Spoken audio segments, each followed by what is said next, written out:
मेरा नाम नरेश कुमार है और मैंने 16 साल की उम्र में ही भारतीय सेना को ज्वाइन कर लिया था और लगभग 19 साल की उम्र में ही मुझे कारगिल युद्ध लड़ने का अवसर भी प्रदान हुआ। इस युद्ध में हमारी यूनिट को चोटी संख्या 5100 जो कि द्रास सेक्टर में पड़ती है, तोलोलिंग के पीछे और टाइगर हिल के दाहिने तरफ, उस पर अटैक करने के आदेश मिले क्योंकि उसकी मेन चोटी थी वो जहां से NH1 जाता था और दुश्मन बार बार NH1 को फायरिंग डाल रहा था और श्रीनगर से कोई भी सामग्री, हथियार, पानी जो भी पहुंचता, हथियार, अम्युनिशन ले तक नहीं पहुंचने दे रहा था। तो वो चोटी खरानी बहुत ही मुश्किल थी क्योंकि बहुत हाइट में थी वो 51 फुट पे। उसको जल्दी से जल्दी लेने के लिए हमारे को आदेश दिए। हमारी यूनिट ने प्लानिंग की, इसके CO साहब ने हमारी 2 पार्टियां बनाई। एक पार्टी को चोटी के 51 थी जो उसके बाईं तरफ से अटैक करना था और दूसरी पार्टी को पीछे से जाकर राइट साइड से उस पर अटैक करने के लिए बताया। और पाकिस्तान को बिल्कुल नजदीक लगती थी वो पहाड़ी, तो कोई भी सामग्री उनके पास, हथियार, अम्युनिशन जितना भी लगता है वो पहुंचने से उनको रोकना था। हमने प्लानिंग की और चलना शुरू किया अटैक के लिए।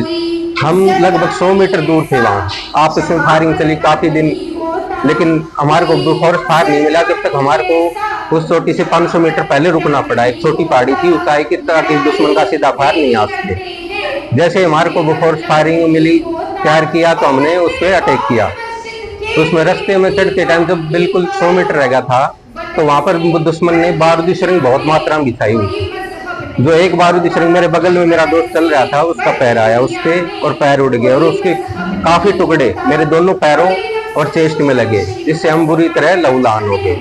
हमारे साथ जो अफसर था, कमांडर हमारा, हम उसको हालत देखते हमारे को उसको तो उसी टाइम वापस करना पड़ा क्योंकि उसका तो पैर ही उठ गया था और मैं बिल्कुल जख्मी था। तो मैंने बताया, वापस कर रहे थे, मेरे को मैंने बताया कि वापस अभी तो नहीं जाना साहब, ऊपर तिरंगा फहरा के ही मैं जाऊंगा हॉस्पिटल में।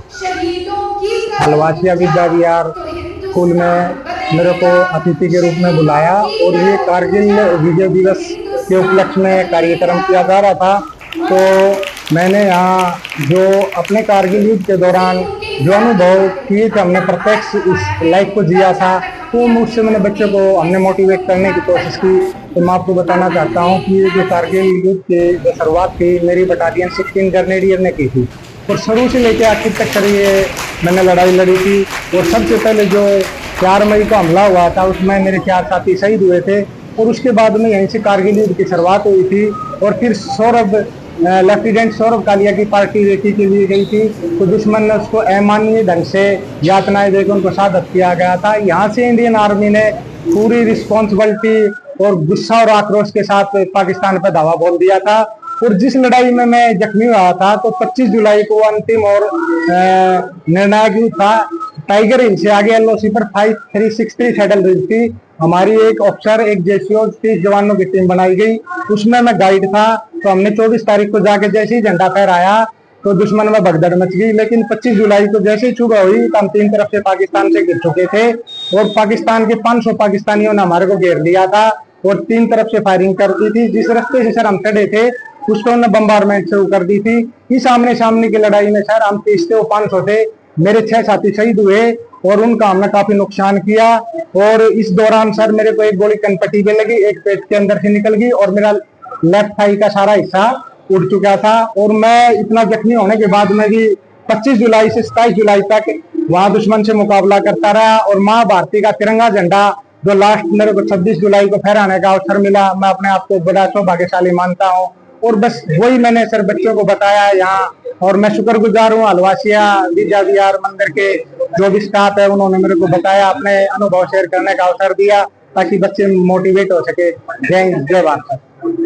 विद्या विहार में कारगिल विजय दिवस के उपलक्ष्य में प्रोग्राम किया गया जिसमें बच्चों ने बढ़ चढ़ कर हिस्सा लिया गया। कारगिल की वास्तविकता जानने के लिए जो हमारे वीर सैनिक हैं जिन्होंने उस कड़ी मेहनत कर वो चोटियां हासिल की थी, उनको हमने आमंत्रित किया है ताकि वो अपनी सारी स्थिति बता पाएं। बच्चों को पता होना चाहिए कि हमारे शहीदों, जो जवान शहीद हुए हैं, उन्होंने कितना बड़ा बलिदान दिया है। आज जो हम खुले में सांस ले रहे हैं ये उन्हीं शहीदों की बदौलत है। इसलिए बच्चों को अपने समाज के बारे में, अपने ज्ञान विज्ञान, अपनी सेना के बारे में, अपने इतिहास के बारे में जब पता होगा तो वो उस इतिहास की पालना करते हुए सर्वोच्च देने का प्रयास करेंगे।